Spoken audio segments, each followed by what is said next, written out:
Hello, and welcome to Everything Social Radio. Have people been dependent on social media too much these days? Maybe losing touch with reality? We asked around to see exactly what other people and professionals in the social media field had to say. Social media versus reality. The first segment of the show, we will talk about how social media has changed in the last 10 years. Mike Vanas, a senior digital media production student at New England Tech, shares his insight about social media changes. It's really developed. Back when I was a kid, I remember hearing about MySpace, and that was really the only social network I even knew about. I didn't even know what it was at the time. My parents always told me never go on MySpace. It's one of those. It's one of those networks where people, mostly grown-ups, just talk to each other and they can really be jerks. I don't know what was going through her head at the time, but originally developed a negative outlook towards it. Then, when I was in ninth grade, I heard people talking about Facebook, and I was like, huh, I'm gonna check this out. So I found out my mom got one and my brother had one, and I was just like, well, peer pressure, I'm caving. So I went and created my own. Since then, I've really just been active on Facebook. I do have Twitter. I had to create a Twitter in high school because they blocked Facebook. It was really strictly academically monitored. I feel like when like social networks first came out, it was just talking and giving information. Now you can exchange media, you can send pictures, you can create photo albums. I think it's made a lot of progress in the past 10 years. NEIT student Matt Menders explains how social media has affected his life. It makes it a lot easier to communicate with my friends and family. I have a lot of family overseas, so it made it a lot easier to communicate. NEIT student Austin Black answers the same question. I would say something similar. I guess it doesn't. Social media to me isn't too huge. I don't rely on it on a daily basis. Austin Black explains which social media websites he prefers. I wouldn't really say I prefer any. The only ones I use is like Facebook, Twitter, Snapchat, I guess. NEIT student and freelancer Xavier Medina explains what device he uses most for social media. Definitely my cell phone. I have two cell phones. I have one that I literally just use for social media, and I have another one that I use just to make texts and calls. John Crow, news director of CW28 Providence, shares his favorite social media platform. Personally, I love Twitter because Twitter, like we were talking about, is immediate. I use it as a news feed gathering thing, and when I'm watching a game or watching a movie or whatever, you want to interact with somebody, especially if it's a live event. It's a great tool to get everybody involved with. Professionally, we're a CW station. We're impacting with, great entertainment. So Facebook, Instagram, Pinterest. Those are the types of things that, are very visual. So those are more in line with what our professional, our, at the TV station, what it is. But personally, Twitter, I love. Facebook is, it's kind of like, 2 years ago. But Twitter to me is more reactionary. If I'm a news junkie, and if you want, today, Hillary Clinton's at, in Congress on Benghazi hearings. If you're on Twitter, you can react with that thing, know what's going on with that thing every single second of every 8 hours of this thing going on. So that's my personal favorite. Matt Menders explains the downfall of MySpace. They didn't keep with the times. That's it. They really didn't change anything. John Crow shares what social media experts he follows most. I wouldn't say there's one person in particular. The thing I love about social media is the fact that it's always evolving.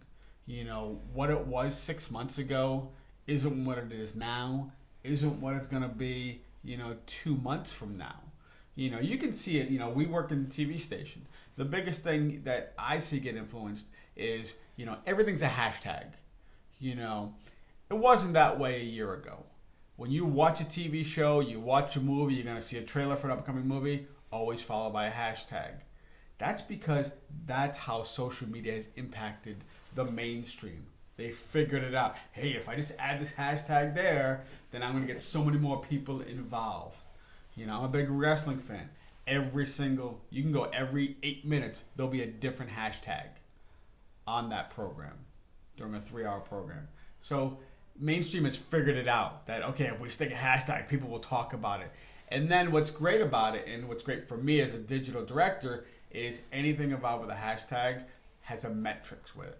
So that if I do a campaign for a particular sponsor, I can say, okay, if I'm going to set you up a hashtag, I can get exact metrics as to how many people were talking about your campaign or were involved or thinking about it. So that's what's a little bit different than TV ratings, where it's it's a whole nother genre based upon an algorithm. 300 people are profiled for a million people in a market. So that's what I love about social media. It's exact more. We asked NEIT student Xavier Medina what important privacy setting he would add if it were up to him. What I would probably add to it is that sometimes I want to like share posts, but I don't want to share it to everyone, and it's kind of hard to filter that out when you have like 200, 300, 400 friends in your friends list. Like sometimes I want to share it to just like a certain type of people, but I don't necessarily have them put into groups. So I don't know, it would be kind of cool if there was a program already set out that kind of filters your stuff out based on the type of post that it is. So like if you put a setting where it's like, oh, well, this is a miscellaneous post, there's a professional post, etc., then like that you could probably monitor where it goes to easier. In this segment of the show, the problems and dangers of social media will be discussed. John Crow, the news director of CW28 Providence, will discuss some of those problems. The one thing is that people don't think before they hit send. Is, they forget that, okay, if I send it out and if I delete it later, it's not out there. Well, guess what? Someone's screen grabbing it, someone, capturing it in some form or fashion. It's always going to be out there. It's instantaneous and everybody's watching it. So everyone should, they should have a little thing that says, you know what, do you really want to send it after you hit send, to think about it after? So, that's the biggest thing. No matter who you are, whether it's a personal comment, whether it's a professional comment, something you may not think that's a really big deal, sometimes does turn into a big deal. So that's the biggest thing. People don't think about how it's going to impact on the other side of hitting send. Xavier Medina, Matt Menders, and Austin Black, all NEIT students, talk about how social media has changed their life in both a negative and positive way. Definitely has helped me market myself better. I'm able to get my name out there more to, a mass variety of medias.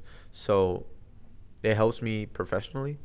One of the disadvantages, though, I would say is that it's wasted a lot of my time. I can't tell you how many hours I spent going through my newsfeed looking at stupid videos that, it makes you laugh for a second, but you really wasted like half your day watching it after a while. It takes up too much of my time. A lot of time. It's just an added thing that I don't need, but I just dwell in. Something to distract me that maybe shouldn't be distracting me, I guess. NEIT student Xavier Medina explains how social media privacy can be improved. I guess in general, social media is already privatized a pretty good amount. It's really up to the user's convenience. If you don't want your stuff out there, if you don't want people to look at your stuff, don't post it, That's basically the whole point of social media, is to get your thoughts, your ideas out into the world and communicate to other people. So if you don't want people to see your stuff and you want to keep everything private to yourself, most of the social medias out there have those features where you can block people or you can keep all your posts to yourself if you want to. Senior DMP student Mike Vanas tells us what the biggest problems in social media today are. It's addictiveness.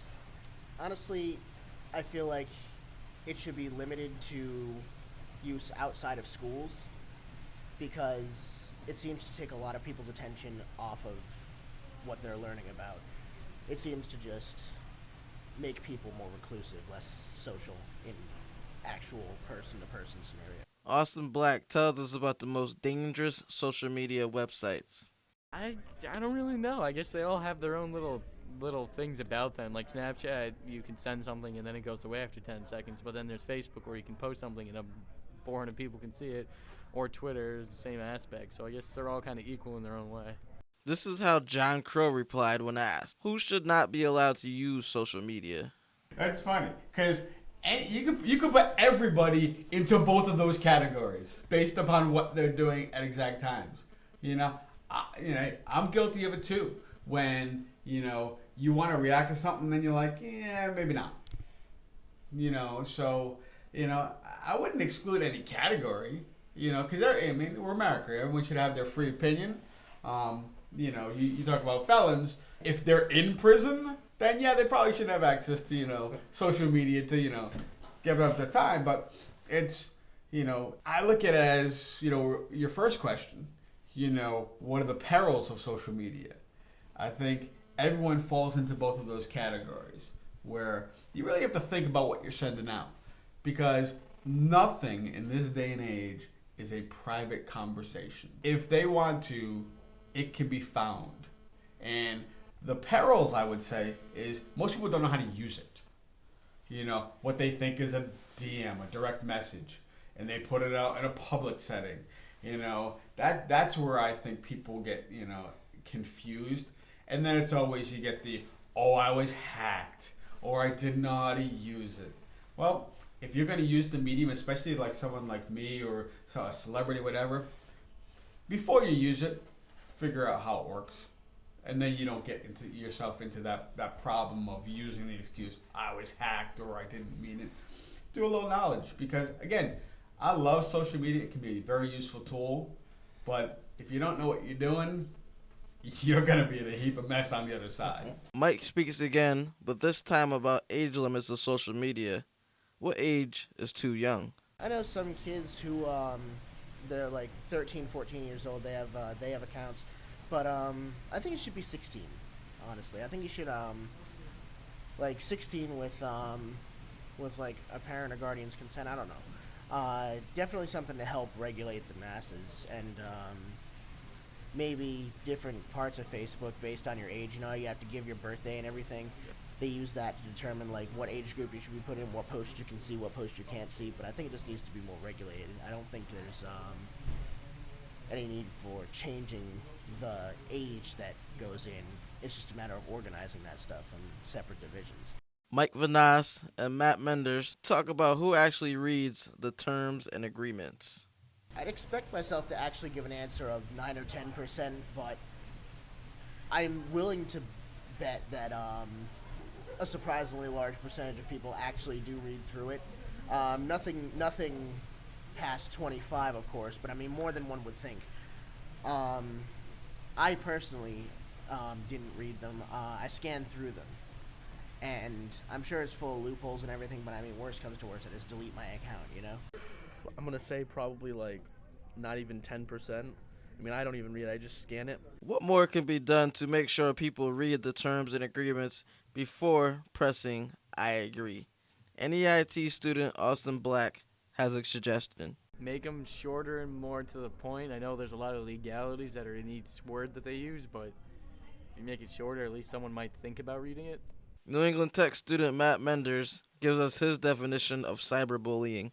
I would say anyone using technology in a ways of harming or making someone feel bad about themselves. NEIT student Matt Menders and Austin Black share some of their worst social media stories / memories. Well, the fact that people think social media is like an outlet for telling your problems, it's kind of not really what it's used for. It's kind of sharing, your experiences and things, not your issues in life. I don't know, there's just so many stories to hear. You hear them on the news a bunch of times, so I mean, it's really hard to pick one. The last part of the show will revolve around the question, how would life be without social media? CW28 Providence News Director John Crow shares his ideas of how things would be. Everything wouldn't be as immediate.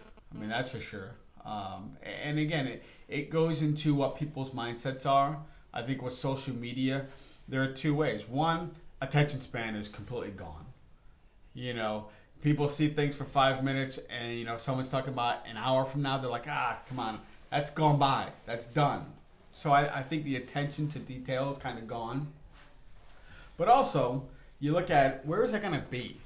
Like, if our attention span is this far now, what's it going to be like in 2 years? That's the thing that kind of intrigues me. And the other thing is, with social media, the world is like about that big. And it's a very small circle. In that, when I started in the media 27 years ago, we were pulling wire off copy, like literal paper, to find out stories. Now something happens in, I use Puerto Rico for example, I'm going to know about it in 6 seconds. Didn't know it used to be that way. So there are good and bad, things about that. DMP student Mike Vanas talks about the same topic. I'm not sure if another networking site would pop up and become prevalent like Facebook has, or if it would go to something like texting or another form of messaging. I don't know. Texting, calling, it might be a lot more common if social media didn't exist, but I think people would still find a way to communicate over long distances and kind of create groups and just share common interests. Students Xavier Medina and Austin Black briefly talk about the advantages and disadvantages of social media. Probably too much time wasted would be the biggest disadvantage of social media.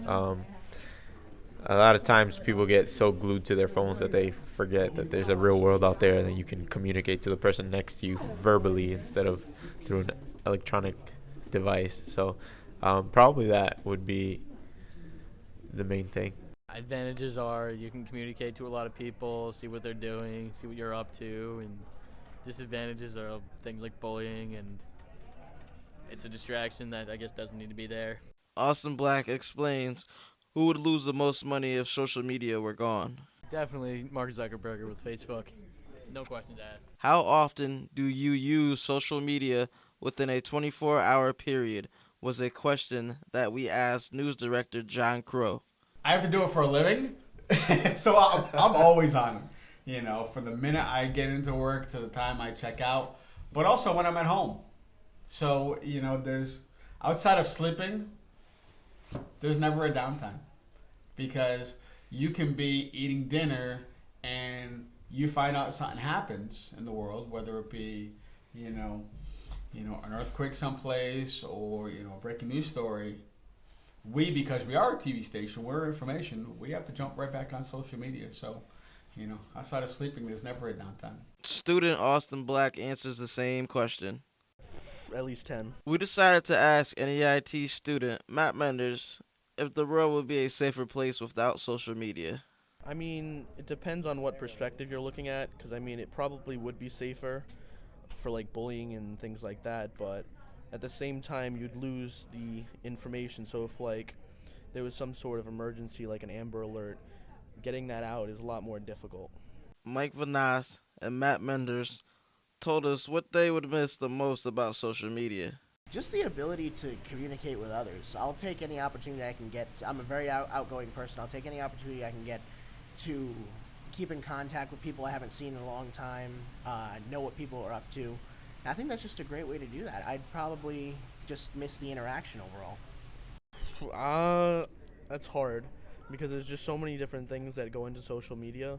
I would really miss the communication, because it's so instant and it stays up there and people can read it. Everybody can read it, kind of thing. If social media disappeared tomorrow, what would you do? Is the question. First, we asked NEIT student Xavier Medina, what would he do? I'd start reading books. That's the worst thing. I don't know. It's instantly when I wake up, the first thing I check is my, my news feed, or if I have any messages on Facebook or Twitter, So I would definitely find new hobbies, and God knows what those hobbies would be. So Then we asked another NEIT student, Matt Menders, and he also shared what he would do. A lot of lack of communication and people not knowing what to do with the extra time they have. That concludes today's show, Social Media versus Reality. Make sure you tune in next week for more important topics. Special thanks to Mike Vanas of New England Tech, John Crow of CW28 Providence, and Xavier Medina of New England Tech. Thanks for listening, and see you next time on Everything Social Radio.